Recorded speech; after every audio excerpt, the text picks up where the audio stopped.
Good morning, after the rave music like shuts off. Good morning, everyone. Thanks again for joining us.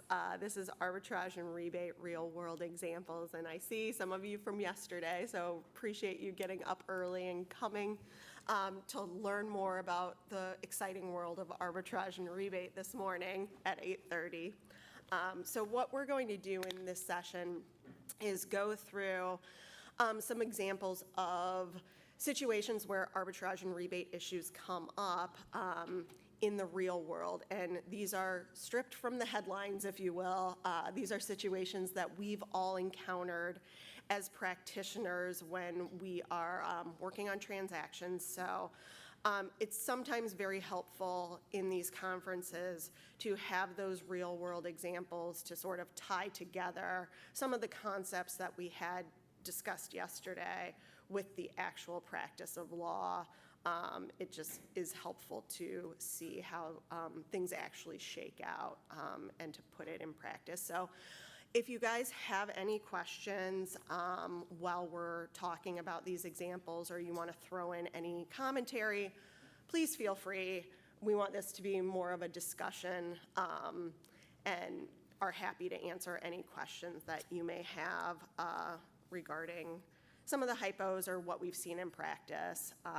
And then if we have time at the end, we'll discuss some of the things we've been seeing in terms of what clients have been asking us in terms of the arbitrage and rebate environment. There are a list of questions that I have issuers and borrowers constantly ask me, like, once every week, once every 2 weeks, and I'm sure Robert and Kim probably have the same thing, given some of the things that have been happening with short-term interest rates and the like. So with that intro, I am going to get into the housekeeping announcements, which you have probably heard way too many times at this point, but I'm following orders as a good lawyer. So in order to receive the correct amount of CLE credit, please make sure your registration includes your final schedule by April 28th. Stop by registration if you need to fill out a schedule. Q&A, polls, and materials can be accessed via our mobile app, Nabble Events. Add your desired sessions to your schedule to utilize all these features and more. Questions, use the Q&A feature in the mobile app, or microphones are available in the middle of the room. And for all other assistance, please visit the Nabble registration desk. If anyone here is new to this session and wasn't at our basic session yesterday, I'm Sarah Breitmeyer. I'm a tax partner at Chapman & Cutler in Chicago, Illinois. My name is Robert Henderson. I am a tax partner at QTAC Rock in Omaha. And I am Kimberly Betterton, and I'm a tax partner at McKinnon, Shelton & Henn here in Baltimore. And with that, we'll go into our straight from the headlines hypos. So the first hypo is just to refresh some of the concepts that we discussed yesterday in the basic session. So as we talked about yesterday, there are three sort of categories of arbitrage and rebate rules. The first set of rules relates to yield restriction, and the question is whether you can actually earn rebate or earn arbitrage above your bond yield. So this is the question as to whether you can invest your gross proceeds of your bonds, which again is not just your sale proceeds that you receive when the bonds are sold. It's not just your investment proceeds, but it's also replacement proceeds in the universe of gross proceeds that are tied to your bond issue that you have to worry about through the life of the bond. So I think, as Robert, you probably aptly put, all gross proceeds are yield restricted unless they're not, right? So that's the basic rule. Everything's yield restricted unless it meets an exception. And there are a number of exceptions we went through yesterday. The second point of the arbitrage and rebate rules is the rebate aspect. So if you can actually invest above bond yield and earn an arbitrage profit, the second question is, can you keep it? And that's the rebate aspect. And again, generally, rebate arbitrage spread needs to be paid over to the federal government unless it doesn't have to be. Again, a number of exceptions there that we will get into in some of the hypotheticals as well. And the last thing and category of rules we've generally discussed in terms of arbitrage and rebate is, can you do it? These are structural issues that, if you're looking at the beginning of an issue, you want to make sure you don't have an abusive arbitrage device or something that could cause your bonds to be arbitrage bonds from the start of an issue. So again, can I earn it? Yield restriction. Can I keep it? Rebate. And can I do it? Some of these structural issues related to arbitrage bonds. So the thing that confused me the most when I first started doing this was just that sounds easy, but it doesn't sound easy. It sounds really hard. So three types of money. Money that can be invested at any yield and you can keep it. Money that can be invested at any yield, but you have to rebate a lot of that back to the federal government, and money that cannot be invested at any yield higher than the bond yield. So there's three types of money to keep in mind. Mm-hmm. That's a good point. Thanks, Kim. Okay.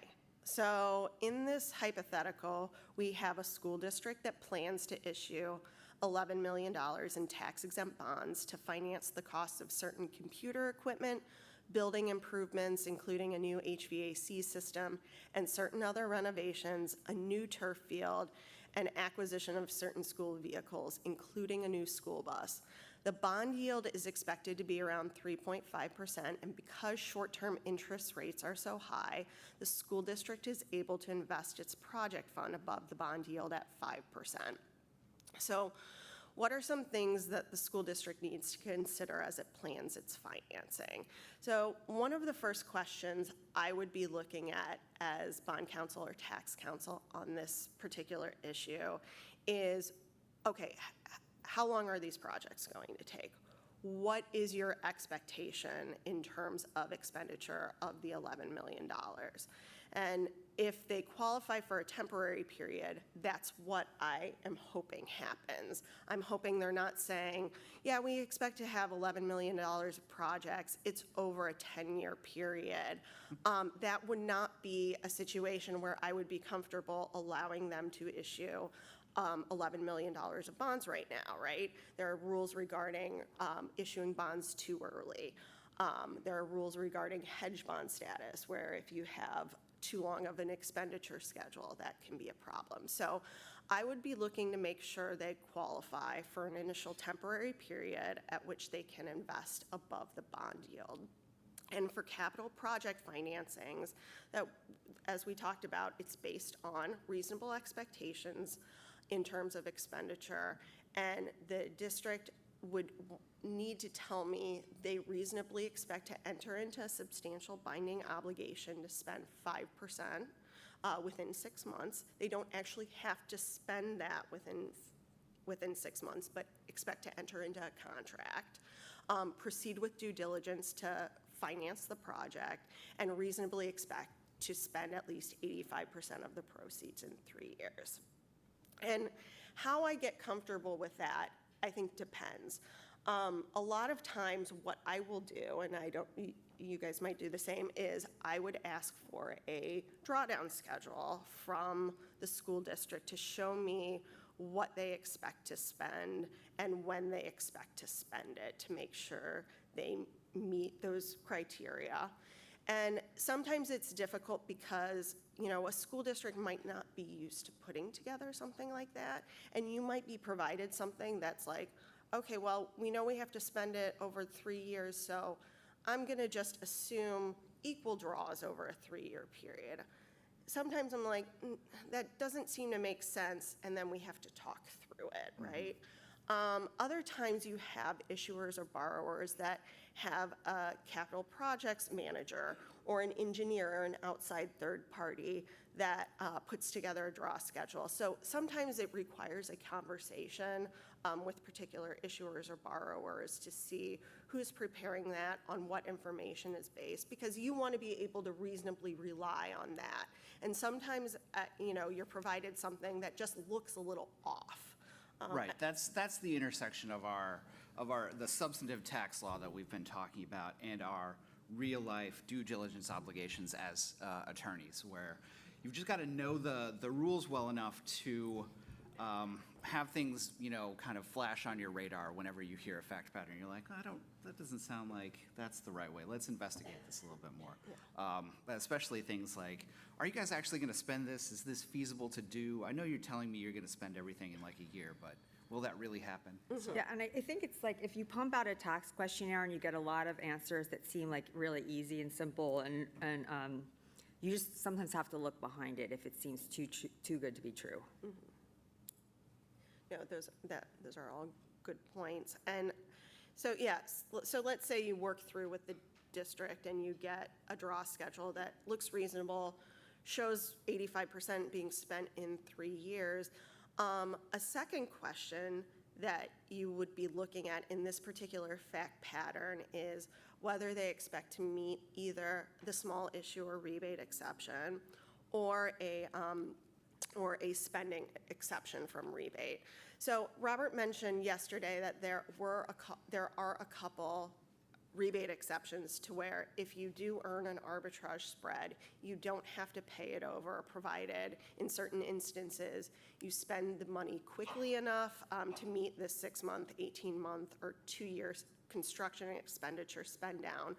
But there is also a very useful rebate exception for small issuers.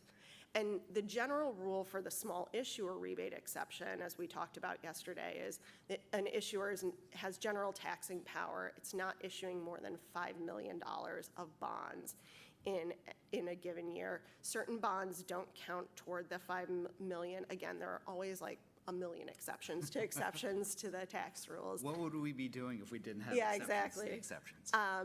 But the $5 million is the general rule. For public school construction, you can get an additional $10 million. So I'm looking at this deal, and it is an $11 million deal.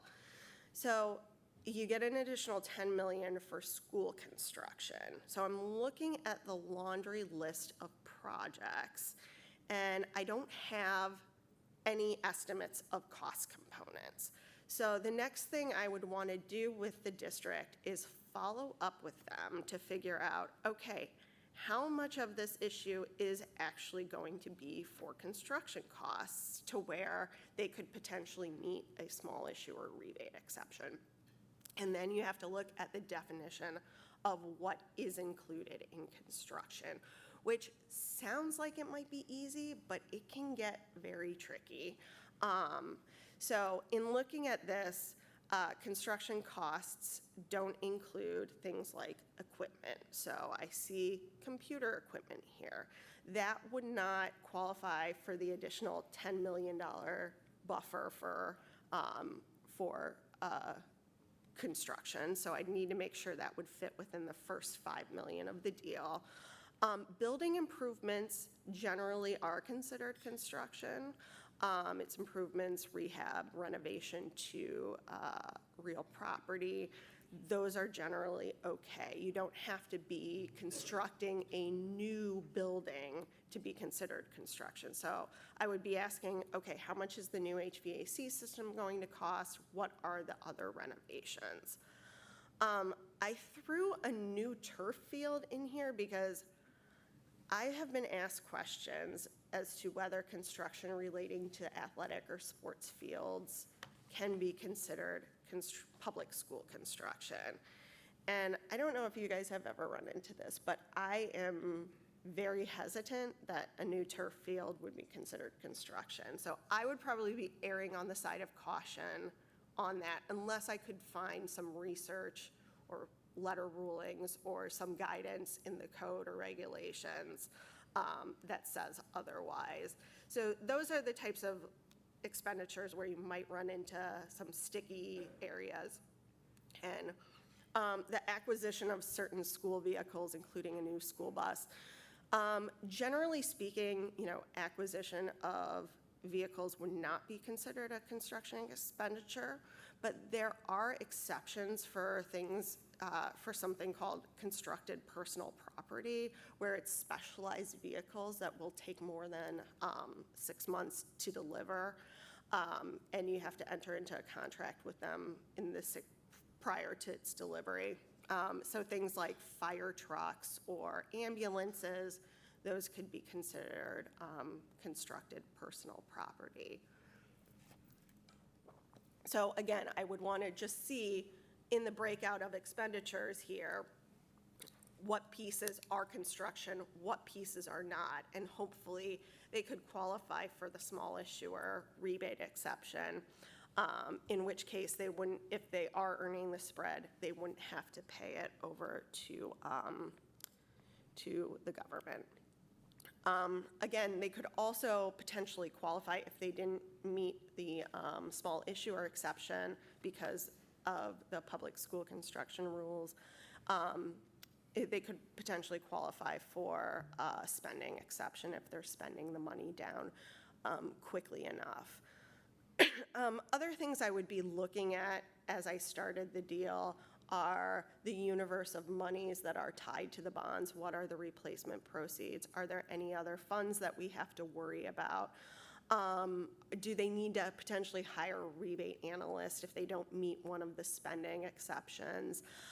One thing I added here is oftentimes, and we didn't really get into this yesterday, but oftentimes we are asked as bond counsel or tax counsel,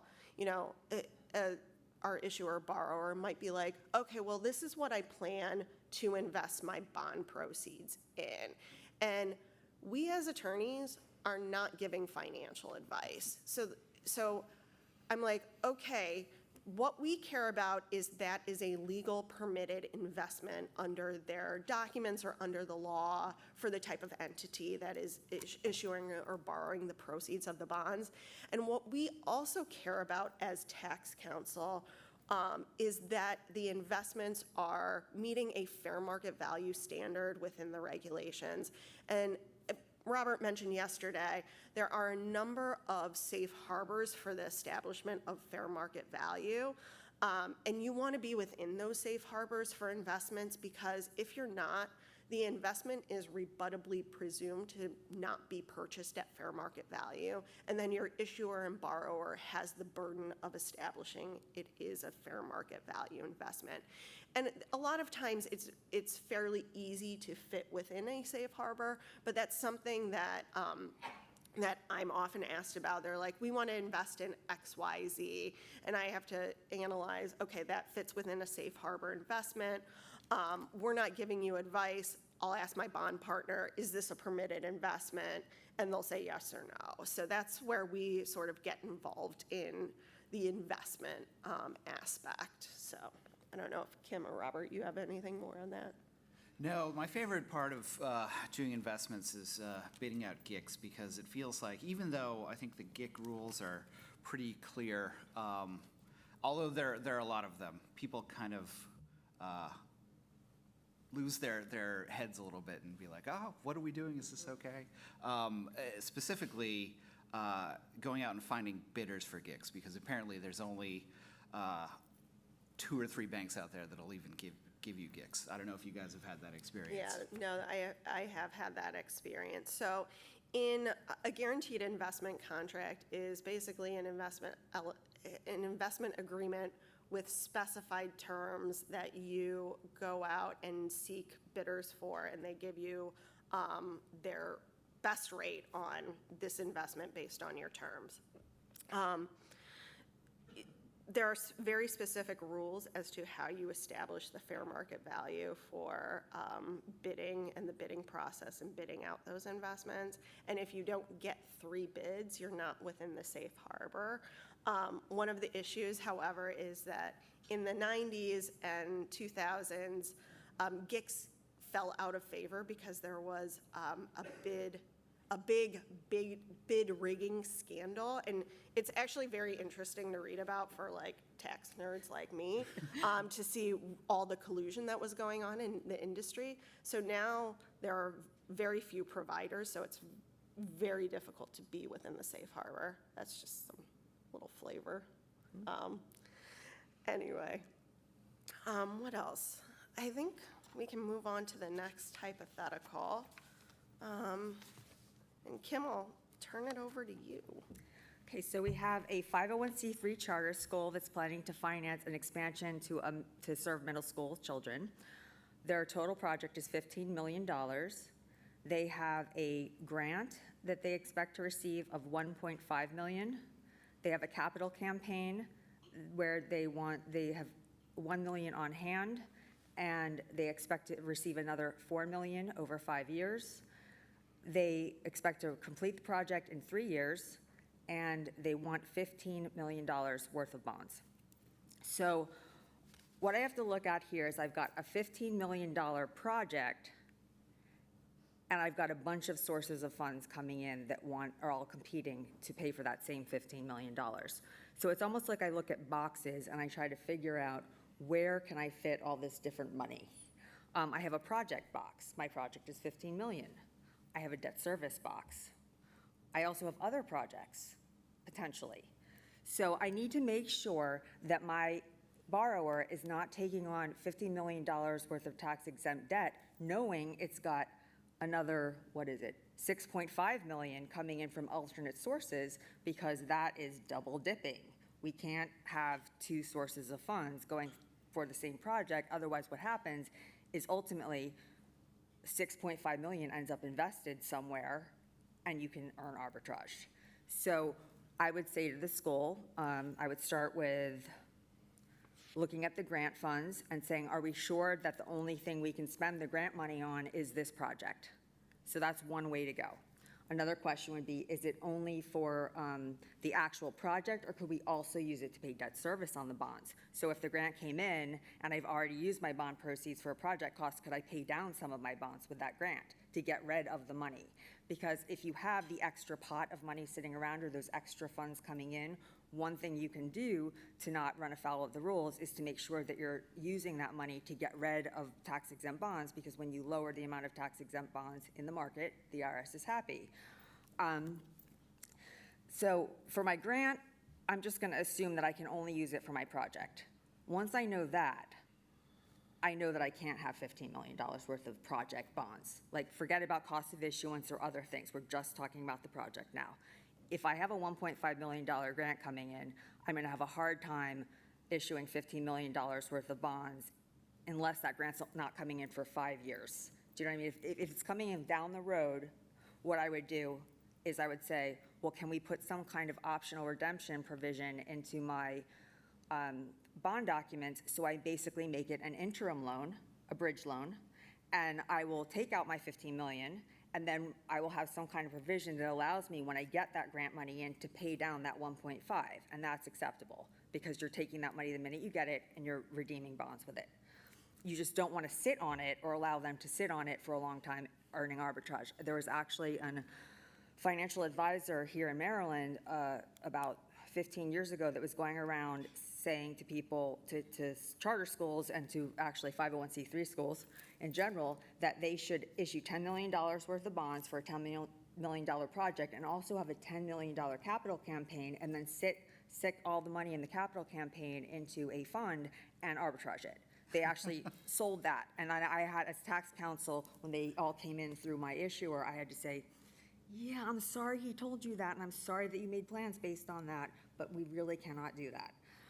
But we did find ways to still let them get that money. We tried to make sure their capital campaign materials were very broad to allow them to use some of that money that came in for not just this project, but for other projects of the school, because that's also okay. It's okay to raise the money as long as you can put it out there for some other use. You just can't raise it and sit it in the bank, is really what it comes down to. Right. I think that that's kind of the heart of the replacement proceeds analysis is that nexus to your bond project, and giving yourself flexibility to do other things with these funds that might be replacement proceeds is so helpful in kind of stepping out of that box. Because remember, our consequences for replacement proceeds is that they fall under yield restriction, just like all of the your normal sale proceeds. So it's really important to have a clear understanding as you go into each project about what is, as we called it yesterday, the universe of funds that might be your proceeds of the project. Yeah, Yeah, and I think another point you made that was really good, Kim, is that you want to, if you're able to be involved, you want to break that tie, you want to break that nexus by having broad capital campaign language to allow the money to come in and be used for operating costs or other things. However, if they still expect that they're going to be using that money to fund the project, it's still going to be replacement proceeds. So that's another thing. If they're like, oh yeah, we can add that broad language, but we still really are going to be using the money for the project, you still have a replacement proceeds issue. So back to Sarah's point from originally where she asked for a draw schedule for bond proceeds, you might want to ask for a not a draw schedule, but a pro forma schedule of when you expect to receive those capital campaign funds, so you know the timing. Timing is very important here of when they're going to come in. Because if they're going to come in next year and it's a 3-year project, I'm going to be sitting on my $15 million of bond proceeds in addition to this $6.5 million of capital camps. If they're coming in 10 years, then it's pretty easy because I can pay down bonds with it as they come in. And Kim, do you think in that case where you have replacement proceeds that are coming in over a particular period of time that you need to like put in a special call, or do you think it can just, your debt service can be structured to where those monies can just be used to pay regularly scheduled debt service and you can sort of do your amortization schedule, assuming that those capital campaign contributions are coming in at the particular rate you expect them, and then just structure your debt service to pay it down? I feel okay with that. I feel okay with that in general. Yeah. I think where that gets really sticky is if you absolutely cannot use those capital campaigns for anything else other than this project, and you're really, really unsure of the timing, then I might request that there's some kind of call provision. But it doesn't have to be, another way, something that's interesting is the call provision doesn't have to be 100% call provision. So if you're, often with a charter school, you're dealing with one bondholder, a bank, and you can say, well, can I have like $500,000 a year that I'm allowed to pay down? As the call, so that you can make accommodations, and the bank might give you that accommodation because they still have the call protection for most of the bond, but not all. But that's only if I'm like really, really, they're really unsure and they've only got that one project they can spend it on. Okay. Let's see. Questions. We talked about the grant money.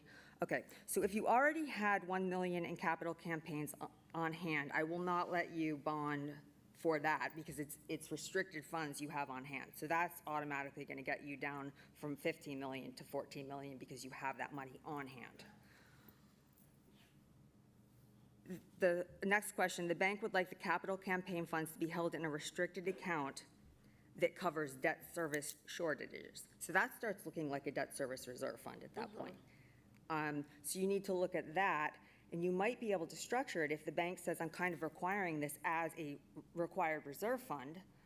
You could structure it so if it meets the least of the 3 tests, there's 3 tests for a debt service reserve fund, that you can actually, you can do that, but you have to get all the proper representations, make sure it's not going to be more than a certain amount if you're going to go down that road. But that is one road to go down, the debt service reserve fund road, if the bank is insisting on using that money to pay debt service, or have it be sitting there as like a bond fund that's securing the bonds. And you'd be, for a reasonably required reserve fund, you'd be looking for reps from the bank that says, we're requiring this as part of the financing. We need this to secure the bonds. And this helps result in a lower interest rate on the bonds than we would otherwise charge without the reserve fund. So as Kim mentioned, if you met the lowest of the 3 tests, with that funding, that fund would not be subject to yield restriction.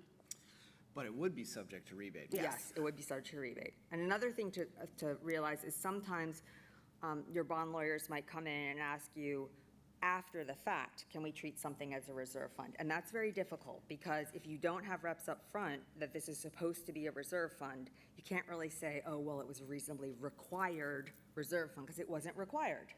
I have had that situation come up very recently in some deals where maybe somebody's under a little bit of financial distress and they want to establish a collateral account, and it's like, well, can this be a reserve fund? I'm like, well, it wasn't required when you purchased the bond, so I'm not comfortable treating it as a reasonably required reserve fund.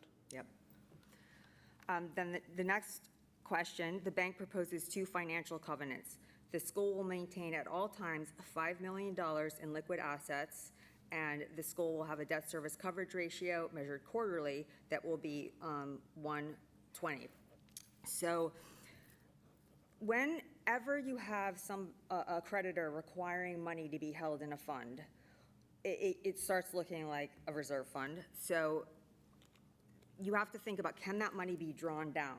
So does it have to stay there at all times? Is this a fund that has to stay there at all times, like a debt service fund would, or debt service reserve fund would? Or is this something that it's only going to be tested twice a year, is actually the key in the regs? Basically, the bank can come in and look on June 30 and on December 31 and see that that money's there, but at any time in between, the school can draw it down. If that's the case, and $5 million is a reasonable amount for a school to have as cash on hand for liquidity purposes, then there's rules in the regs that allow for that. It's called a negative pledge, and you're allowed to have that. But you definitely have to make sure that you're able to draw it down, and it's only tested twice a year if you're going to go down that road. Right. If it's a true bank account for your issuer here, and they can dispose of that money, it's still their money, then we're not going to treat it as replacement proceeds. Oh, well, it'll fall under this exception at least. So the negative pledge is kind of drawing in replacement proceeds, especially in bank contexts, because banks love to make you keep your money with them. So. Yeah. Go ahead. I think this brings up a good point. In bank direct placements, in the conduit context, there is oftentimes a separate agreement between the conduit borrower and the bank called an additional covenants agreement or a continuing covenants agreement. And some of these financial covenants or the establishments of these collateral accounts are contained in those separate agreements, and they're not necessarily part of the official bond documents, but they are tied to the bonds. So you need to be reviewing those to see if there are any of these financial covenants that could create gross proceeds issues or other things that may cause a potential tax issue with your issue because of that, what I call a side agreement between the bank purchaser and the conduit borrower. Most debt service coverage ratios, that's the next one, are not a problem because they don't really require any amount of money to be on hand at all times. It's just something that you're testing a certain periodically, but it's like an assets to, it's a paper test as opposed to an actual money sitting in a bank test. So those tests are usually okay. Yeah. You have to read the definition though, because sometimes they get sneaky with what they're describing. It's like liquid investments to debt or something like that. That's not just a pure asset test. So they're trying to maybe disguise what the true debt service coverage requirement is? Yeah. That's one of the things in tax that you'll find. People want to put management contract at the top of a contract, and then it's really a lease if you look at it. It's not a management contract. So just putting that label at the top does not make it a management contract. You need to be careful when people use terms of art in a way that you say, oh, it's just a debt service coverage ratio. You actually have to look at the language and make sure that's actually true. That's kind of what drew me to being a tax lawyer in the first place, is that it's the realm of substance of reform, right? We have to take a look at what things actually are, what are they doing in the deal, and how do we treat them under the tax rules, which requires a lot of analysis all the time. So can sometimes be quite challenging, but it's rewarding. CLE code 190. Okay. So all of these terms, one of the most important things you can do for yourself is you can start just trying to understand what different terms mean, because when people are talking at the speed of lightning and throwing out a bunch of terms of art that you've never heard before, it can be so daunting. And I found once you start knowing all of what these words mean, it's like, oh my gosh, that makes sense. I understand this. And it's like there's this light bulb that goes off. So taking time to understand these various terms is really helpful. Sinking funds. I had an associate once that just kept on coming back and was like, what is this? It's basically just money that you're socking aside to pay off your debt service. It's called a sinking fund, I guess, because it sinks the amount of debt. Pledged funds. Pledged funds are pretty much what they sound like. If there's reasonable assurance that they will be there, even if there's financial difficulty for the borrower issuer, then they're pledged, It's anything that looks like collateral, like Yeah. that. And then negative pledges are more like that liquidity covenant where they want you to keep days cash on hand. So negative pledges you look at more for whether you can draw them down in the meantime, and it's just like a semi-annual test as opposed to a constant reserve fund where it's sitting there and it has to be there. It's not a pledge like a collateral obligation. The negative part is that you're just agreeing not to do other stuff with that. When it gets to be a true negative pledge for the replacement proceeds analysis, you've agreed to keep it there and not move it away to do some other, financing or the needs of your operations. All right, Robert. Oh, okay. Well, I guess it's my turn. Temporary periods and hedge bonds. So we talked a lot about temporary periods yesterday. So city plans to issue bonds to finance a portion of the cost of construction of a new municipal building. That's good. Permits have been applied for, but have not all been received. Construction is expected to take about 30 months. The interest rates are relatively low, so the city's financial advisor is suggesting that the city move forward now with the issuance of bonds with the expectation that the necessary permits and additional funding will fall into place later. This is a pretty classic fact pattern, I would say. FAs are always like, yeah, let's issue, let's do more, let's go forward. Even when, projects might be require a little more work than it might seem on paper. So what we're thinking about here is, are they going to be able to take proceeds of a bond issue and invest them while they have construction ongoing? So we're going to look to our our reasonable expectations at closing about how quickly they can proceed with construction. So it says here that we don't have the required permits for construction to proceed. So this is where you've got to know your issuer and know the situation. How soon are they really going to get those permits? Because you'll get on a call with the developer or whoever is behind the project, and they'll be like, yeah, we're definitely going to get these these permits within the next 6 weeks. They are not going to get those permits within the next 6 weeks. I don't know when they're going to get them, but it won't be as soon as everybody thinks.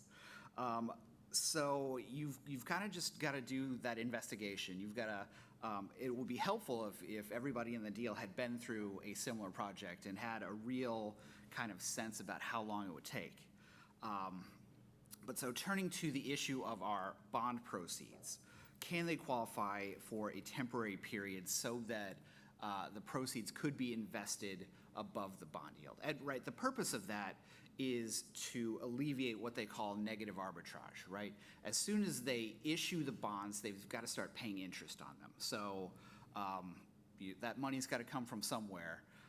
And if they don't have an investment of bond proceeds, maybe they can be shorthanded on the cash front. So when we come to closing and we start to document our reasonable expectations in our tax certificate, we'll decide whether this qualifies for our temporary period. Remember from yesterday, our number one most common temporary period is the 3-year temporary period for construction financing, which this looks like it's all teed up for. So I think that's actually, yeah, on our next slide. remembering, we touched on them a little while ago, that you've got to, it's not just an automatic thing, you've got to have a reasonable expectation at closing that you're going to spend 85% of your proceeds in 3 years. So that gets back into the timing element that we were talking about before. But then you've got to proceed within 6 months and actually sign up contracts to get some of that money spent. Only 5% of your bond proceeds, but they've still got to take some action. And then proceed with what they call due diligence as the deal goes forward, which to my knowledge is not defined. So it's just whatever the IRS thinks is not due diligence, that's what they can get you for. So, yeah, how comfortable are we allowing the city to issue bonds right now? The reasonableness of their expectations is what we're talking about. If we think that, well, in actuality, it might take us longer than we're thinking about to get this construction done. I think it says that they're 30 months. thinking about 30 months, so 2.5 years. What if it takes longer than that? Is there an ability to extend out that temporary period to keep the yield pressure off of us? And there is. If you can get an architect or an engineer to sign off on a certificate saying that, yeah, construction is going to take a while, there is an ability to extend out that temporary period to 5 years for construction financing, which is, I haven't had the opportunity to do that, but I think, Sarah, you were saying that you had. Yeah, Kim and I have both had projects where you can get a 5-year temporary period, again, with the architect and engineer certificate saying that a longer period of time than 3 years is needed. The situation where I've generally seen it is in very sort of sophisticated electric generation facilities, output facilities. I know, Kim, you've seen it in a replacement. Major hospital replacements. Sometimes you hospitals. just cannot build a hospital, especially in DC, in 3 years, because Yeah. the permit process is horrendous. I think this one, though, you probably, like, it's a municipal building. You don't probably need a 5-year temporary period to build a municipal building unless it's something very sophisticated or specialized. That's true. That's true. But I think the last sentence down there in our hypo says that the city not only needs the permits, but they also need additional funding. So our bond amount, whatever they can bond finance, isn't on its own enough to get the project fully done. So does that factor into our reasonable expectations at closing, that they can really get everything done within 3 years? How much more money do they need? This goes back to what we were talking about earlier about understanding the true universe of proceeds in our bond deal. What are all the sources of funds? What does the total picture look like? Because if they need more money to come in later or now, depending on the circumstances, then that's definitely something we've got to understand when we go in before we decide whether a 3-year temporary period is, reasonable. One thing I think I would be asking in this situation is, I think, and you alluded to this, is, okay, what has been the history of the city with respect to getting permits for projects? Is this something that's really just ministerial, or is there a real possibility that they're not going to be able to get a permit for this particular project? Sometimes you run into situations where, you want to make sure your bond issuer and borrower is not issuing money or project bonds too early for the purposes for which they're needed. And in the situation where you can't do anything before you get a permit, that can be a very sticky situation. One thing I sort of one way I have sort of dealt with this, and you can deal with this in this situation because it's a city, is I've developed alternate project lists to where if they couldn't finance the municipal building because they couldn't get the permits, I look at, okay, let's say this can't go forward or you can't go forward on that time frame. Do you have additional projects within the next 3 years that you're expecting to spend other monies on, like road projects or something like that? Like cities oftentimes are funding PAYGO projects with cash on hands or revenues. So I'd be looking at that too as just sort of a backup. I don't know if you guys would be doing that too, potentially. No, I think that's a strategy that we've employed before. I need to pause for a second to ask our AV people. I think our clock is 13 minutes off, and I want to make sure that we're supposed to end at 9:45. Yeah, I think we have a half hour left. I Sorry, there's apologize. like a big clock in front of us, and I'm like, I just want to make, I think we just need to speed Yeah, up a little okay. to get through the whole thing. That's what I was worried about. Okay, well, message received. Let's continue on at warp speed. Not warp speed. Yeah. But we only have a half hour. We don't have as much time. Yeah, that's, Yeah, potential mitigation techniques, I think that's kind of what we were just talking about. One other thing, so what happens if you don't have a backup project? Now you've got bonds with no project. What do you do? And that's something we've talked about is making sure that you have a call option in there to kind of get you to be able to pull your fat out of the fire in case of a true disaster like that. So temporary period, we talked about temporary periods. 3 years is our normal temporary period for a construction deal like this, possibly extending to 5 years. What happens if the city can invest above the bond yield? So remember, our temporary period allows us to have arbitrage to a certain degree, to have an investment yield that's above the bond yield, but it doesn't let you keep that money. That's our rebate obligation. So they would need to either pay rebate or qualify for an exception to rebate, as we talked about. And for a governmental deal that is a construction deal, we have a 2-year spending exception. Now there's a lot of individual details and boxes that you have to check in order to qualify for that exception rebate, but that's what we would look to be out there.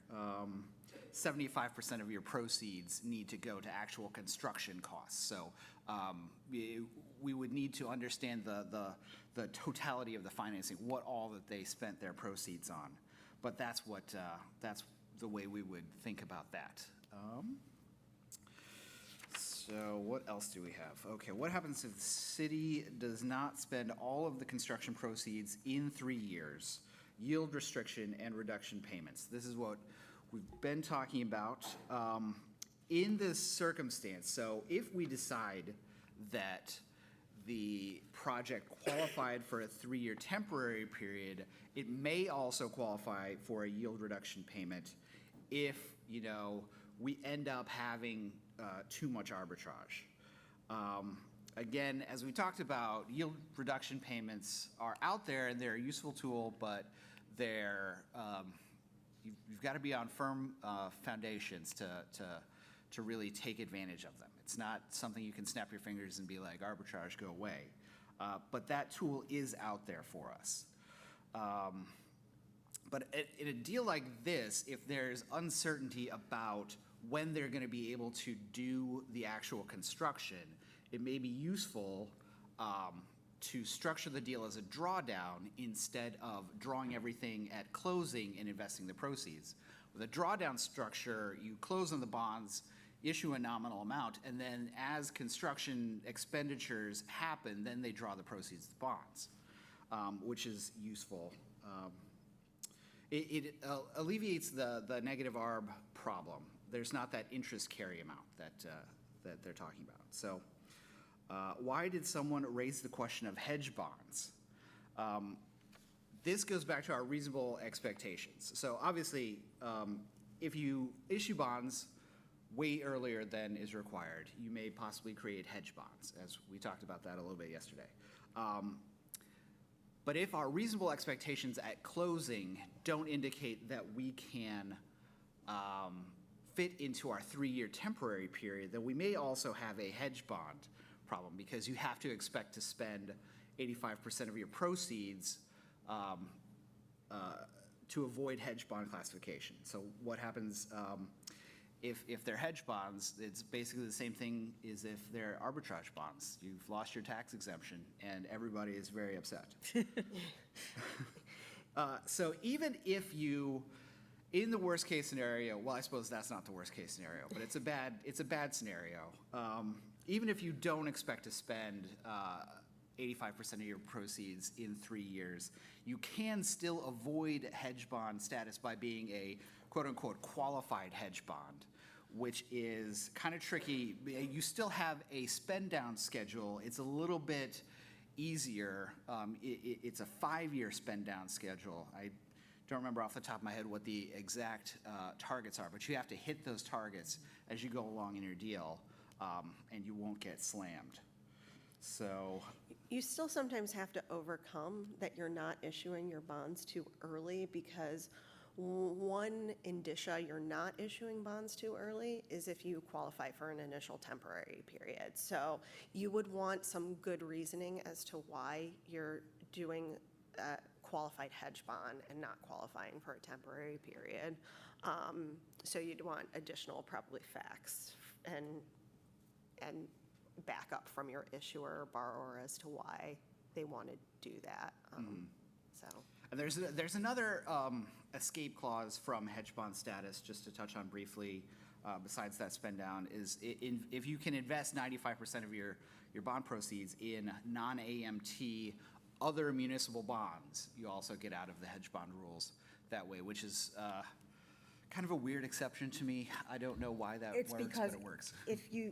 if you're an issuer is a governmental entity that doesn't pay income tax, so if they take in off the market tax exempt investments, they're keeping people who otherwise would get the benefit of that tax exemption. So it basically makes less tax exempt funds. You're unburdening the market of Exactly. Yeah, tax exempt okay. obligations. There you learned go. something new. There we go. We've learned something new. Yeah. And in fact, when we are talking about yield restriction rebate, like I'm often asked, well, what are ways to get out of this? And if you invest your bond proceeds in non-AMT tax exempts and demand deposit slugs, Demand deposit slugs. which are treated as non-AMT tax exempt bonds, if you're earning excess, you don't have to worry about that. That's just not, those investments in tax exempt investments are an exception to the overall rule. Demand deposit slugs are really great because they're rebate proof. You can keep the arbitrage. Yeah, they're different than time deposit slugs. I know we're throwing out like terms. Slugs are state and local government series obligations. They're only, they're certificates of indebtedness, notes, and things like that. Only issuers and borrowers of tax-exempt bond proceeds can invest in them. There is a slug-safe website. I know a lot about the slugs. It's a treasury, just so you know, it's a United States Treasury bond. Yeah. Or note. It's backed by the United States. Yeah. So I would highly suggest, there are slugs regulations in the code and regulations, but there is also a slug safe website. And if you haven't gone to it, like, it's just interesting to check out, because a lot of times, you know, our current refunding escrows are invested in slugs, and just knowing how they work is helpful. You're oftentimes asked as tax counsel, like, how far in advance do I need to subscribe for slugs? What does the slug subscription need to say? And the Slug Safe website has all that information. It also has the rate tables for what the rates are that you can invest in. I'm kind of a slugs nerd, so I know a lot about them. That's because the person I learned from is a total slugs nerd. I mean, Is that David? Yes. Yeah. There was actually like a slugs forum like 10 years ago, like a whole presentation on slugs. So I know we need to move on, but one thing that I want to mention on this, and this is one of those questions that has been coming up quite often, and I'll explain why, is we have a lot of issuers and borrowers at this moment that still have construction proceeds in a project fund. And they are freaking out because they're like, it's been 3 years, are my bonds taxable because I have this money? And as we discussed yesterday, we said no, but there are certain rules at the end of the 3-year temporary period. The reason why folks have so much money is what happened, 4 years ago, COVID. So there was an unexpected event post-issuance of the bonds that caused a delay in the expenditure. So what I tell my issuers and borrowers is document why that was unexpected, which is fairly easy. And then you have to yield restrict or make a yield reduction payment. What I have been asked is, okay, well, during our first 3-year period, we were making 25 basis points on our investment, but now that money is making 4%. Can I just blend together so I don't owe rebate or have to worry about it and it's below?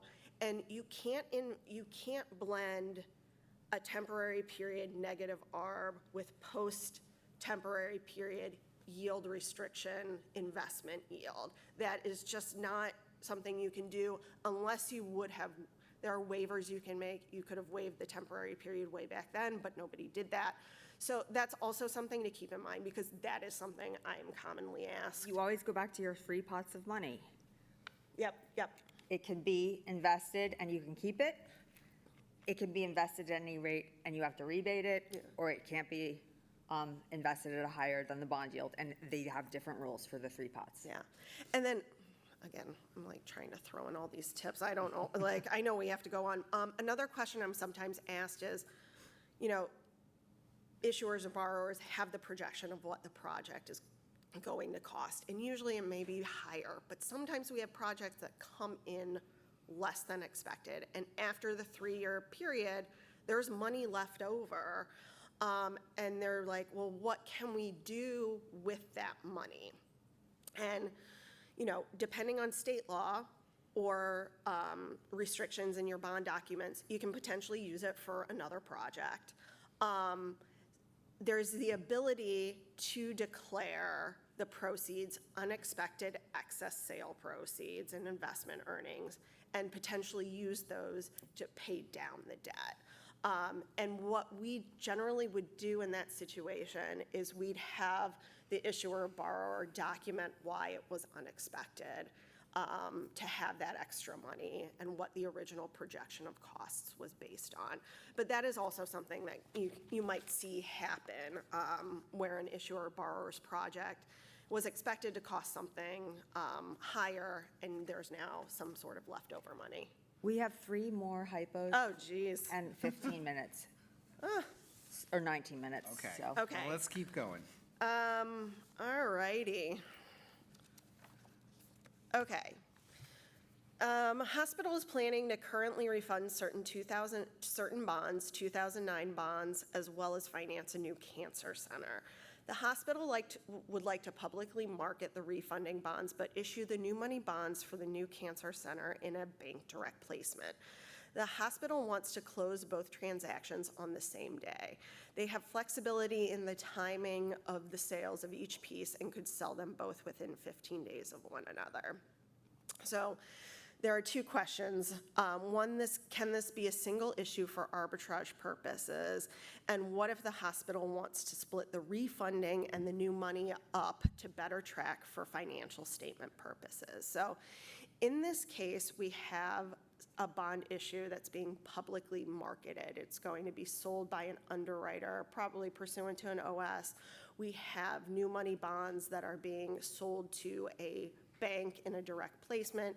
The hospital and the issuer are negotiating directly with the bank for that deal. So we need to look and see for this bond issue, if it's a single issue, whether it meets the rules to be treated as one issue where all the refunding bonds and new money bonds are part of the same issue, subject to the same arbitrage yield, subject to a combined arbitrage yield. You have one tax agreement, you have one set of rules for the whole issue, right? So for a single plan of finance, the bonds have to be reasonably expected to be paid from the same source of funds, sold pursuant to the same plan of finance, and also, did I say reasonably expected to be paid from the same source? Yes. And within 15 days. And was sold within 15 days of one another. So on the slide, it mentions closing date. closing date does not matter to whether bonds are part of a single issue. You are looking, unless the closing date is the same date as the sale date, you are looking at the sale date of the bonds to determine when they're part of the same issue. So when the BPAs are signed or a substantial binding obligation is committed. So here it looks like we can have the bank direct placement and the BPA for the public bonds being sold within 15 days of one another. So we can either keep them together or separate them using that 15-day mark if we wanted to.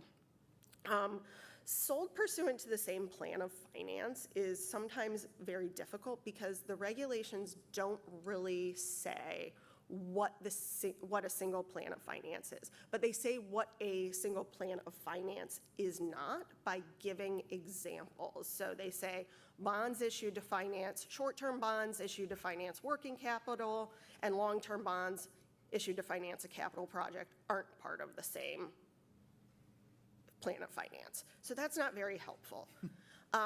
In this case, however, my refunding bonds probably financed a hospital capital project. My new money bonds are financing a hospital capital project. They're part of the same plan of finance in my mind, regardless of the fact that one is being sold in a bank direct placement and one is being sold in the public market. Even if these are two like separate buildings. Now, I imagine like a traditional hospital campus that's like 10 buildings like in a relatively close area. But you can view that as all one big plan, one big project. Yeah. And then the last is that each of these are reasonably expected to be paid from substantially the same source of funds.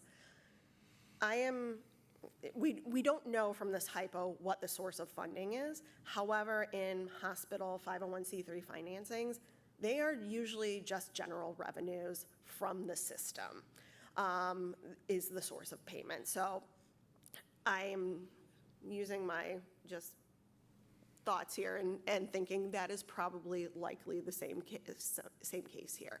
Now, maybe one of these bonds is, I'm trying to think of a situation where they wouldn't be paid from the same source of funds.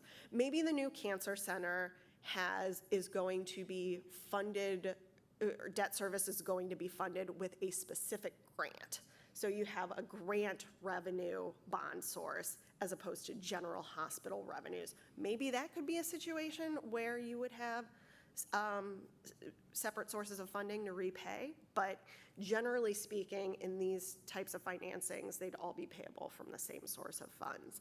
So in that case, if these sales took place within 15 days of one another, it would be considered part of a single issue. I can actually split the refunding and the new money up by selling my bank direct placement and the publicly offered bonds outside of that 15 days of one another, so, or 14 days. But I actually may not need to actually do that if I want to treat them separately within the single issue, because you can make a multi-purpose allocation where I treat my refunding bonds as separate for certain purposes and my new money bonds as separate for certain purposes, even though they're within the same issue.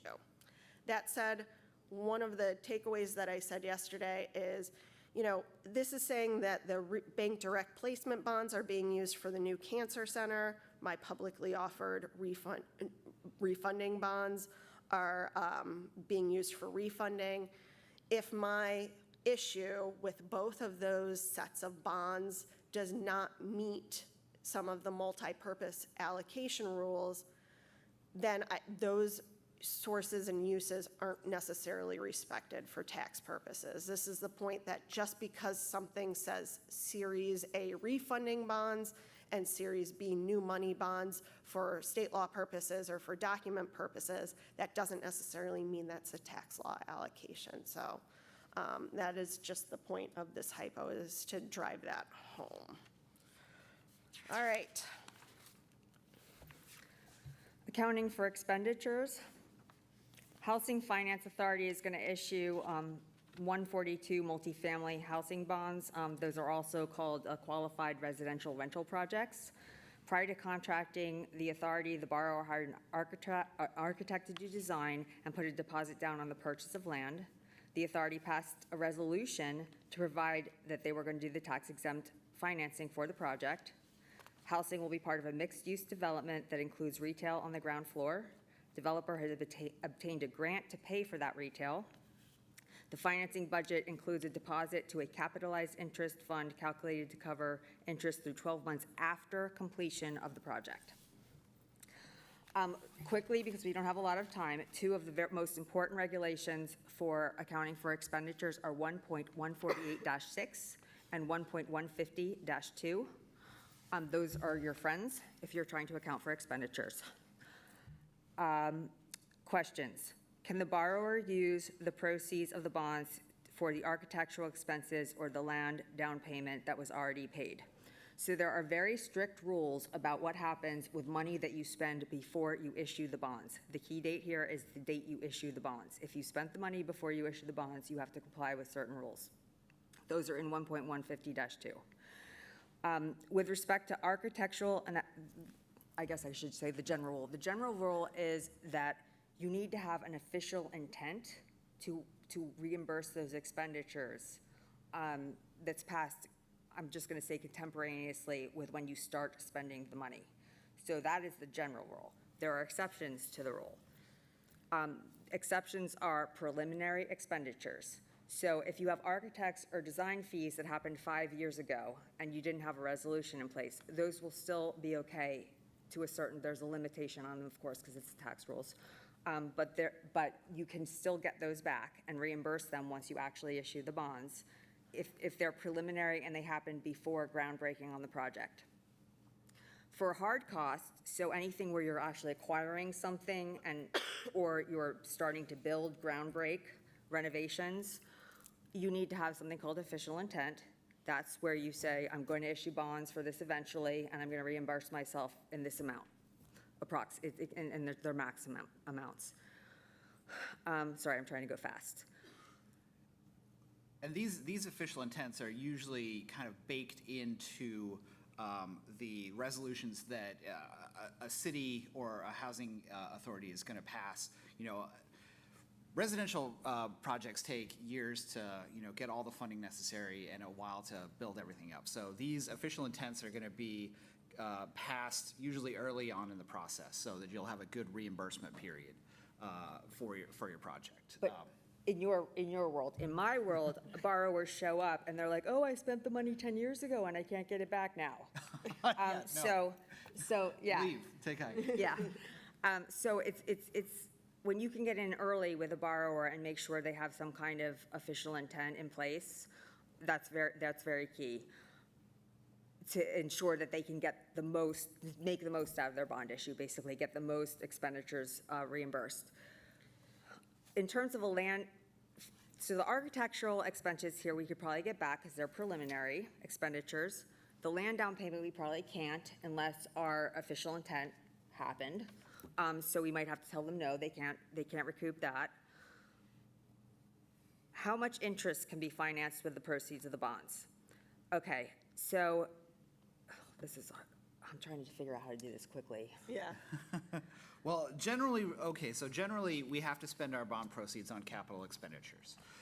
And sometimes interest is a capital expenditure. In cases like this, it's going to be interest during the construction period, which generally I think where everybody goes to the placed in service date of the project. That's when the apartment building has been built and they're getting people in there and living in it. So you can finance interest up until that point, but I think our hypo tells us they want to finance interest after completion. So now we're on dicey ground. We've got to find out what date we're really comfortable calling the end of the construction period, because before that, interest is capitalizable. It can be paid and routinely is paid on 142D deals. But after that, you can't just pay interest from bond proceeds going forward. That's working capital. It's not a good capital expenditure. And I think probably in some of your other classes we've talked about what capital expenditure versus non-capital. But it can be kind of a tricky dividing line. For governmental bonds, these are not governmental bonds, these are exempt facility bonds, but if you had a governmental bond, there is a rule in that 1.148-6 that allows you to finance interest up to 1 year after you're placed in service date. So there are other types of bonds where you can do that, and it's allowed specifically under the rules. So it's very important that you understand that different types of bonds have different rules that go with them when you're dealing with capital versus non-capital.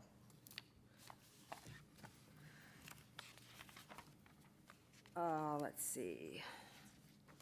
In terms of accounting for expenditures, I think it's really important, a direct tracing will be applied. If you get audited and people really haven't been paying attention to what, trying to do a specific allocation, saying this money was used for this and that money was used for that, they will just look at what came out of the bank account and went to pay that, and that's what will happen on audit. So there are ways to actually allocate different monies, not on that specific tracing basis, so you need to understand there are rules that you can follow in order to do a different type of allocation, but you need to put that in place and make sure it gets done. Yeah, and that needs to be documented somewhere because, as Kim mentioned, the default under the -6 regulations is specific tracing. So I have a project fund, I have my bond proceeds. I use that project fund bond proceeds to pay something bad that I shouldn't have paid. The IRS will apply direct tracing if I don't adopt a method of allocation where I'm saying, yeah, although my money said I used it for this purpose, I actually used it for this purpose and did an old switcheroo. You don't have to do direct tracing, but if you're not doing direct tracing, you have to document it at the time you're doing that. And we oftentimes, as tax counsel or bond counsel, do reallocations of bond proceeds to expenditures and have reallocation certificates and things like that. There are timing rules to do that. There are ways that you want to document that reallocation. People do it different ways, but I think 1.148-6. Yep. Yeah. All right. CLE code 592. All right. Last typo. Okay, oh, sorry, I think this is mine. Yep.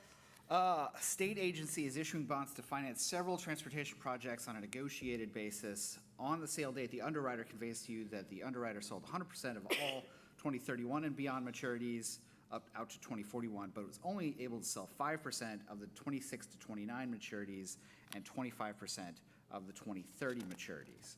So this question is asking us how we determine the issue price of the bonds. So remember from our discussion yesterday that the issue price is one of our key measurements for determining what the bond yield is for our bonds. We need to know the bond yield so we can understand our arbitrage limits. It's a fundamental piece of any bond deal is knowing what your issue price is. So how do you determine the issue price?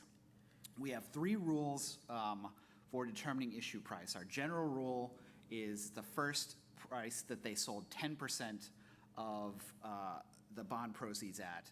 The second rule is our hold the issue price rule, which is going to be applicable here. If they don't sell all the bond maturities, you can say that the issue price is the first price offered as long as they hold that price for 5 days after the sale. And this is a pretty common fact pattern in deals that have, 10 or 12 different maturities in different series. Underwriters, I don't really have any insight into this, but there are guys on the trading desk that are calling, mutual funds and trying to get bonds sold, and it's a whole big complicated process that bond counsel doesn't have a great insight to. But on the sale date, you're going to get a report that says, hey, we sold everything, or we didn't sell everything, and here are the maturities that we didn't sell everything to. What assertions must be included in the bond purchase agreement? So the bond purchase agreement, right, is the contract between, in our case, an underwriter and the bond issuer about what are the terms that these bonds are going to be offered at. And it's important as you are getting the BPA ready to go during the lead up to pricing for any deal, for a deal that's publicly offered, that your BPA have the, not only general rule, but always, just always say, we'll use the general rule or we'll hold the price, whichever is applicable. Have both of them in there. So I'm going to chime in here. SIFMA actually has model issue price language for BPAs, I believe, which is what most industry participants use to make sure that the reps and things that the underwriter needs to make with respect to issue price will be satisfied. And NABL has issue price certificate Certificates. form models. Yep. They're very helpful, but you do have to make sure you're paying attention to the deal at the stage before pricing to make sure that you get the right language in there. What documentation is needed for issue price purposes? Well, if you sell all your maturities, as long as you get the underwriter to sign off on that issue price certificate, you don't really need to have extra documentation. But for hold the offering price maturities, you need to get the pricing wire from the underwriter, which is the wire that the trading desk guys have that they produce whenever the time comes to measure the sale date. I think generally they run that report at the end of the day on the sale date. And sometimes you can get into tricky situations where they run that report, but then immediately afterwards or overnight or the next morning, they sell those maturities. And so if you aren't paying attention whenever pricing happens and they say they've got some hold the offering price maturities, but you don't get that pricing wire from them, and they sell the maturities immediately after that, you are faced with do I report this as hold the issue price or general rule sometimes? And sometimes they can't run that wire for you afterwards. We've gotten into situations like that. I don't know if you guys are going to say anything. I want to make a public service announcement before Okay. we leave, though. Okay. You ready? Yeah. I think we're out of time, Okay. so Oh. if anyone has burning issue price questions, we can talk about them after. So my public service announcement is I've been speaking on these for about 19 years now, and I also participate in comment projects. When I come up here, I feel like I'm going to have a heart attack even now. And I'm sweating bullets, but I still do it because trading people and helping people learn is one of the best ways to learn yourself and become a better lawyer. So I really think if you can get involved in NAVL projects, even if it's written, if you don't want to be up here speaking, as soon as you can, as soon as you feel like you can share, you should, because it will really help you professionally.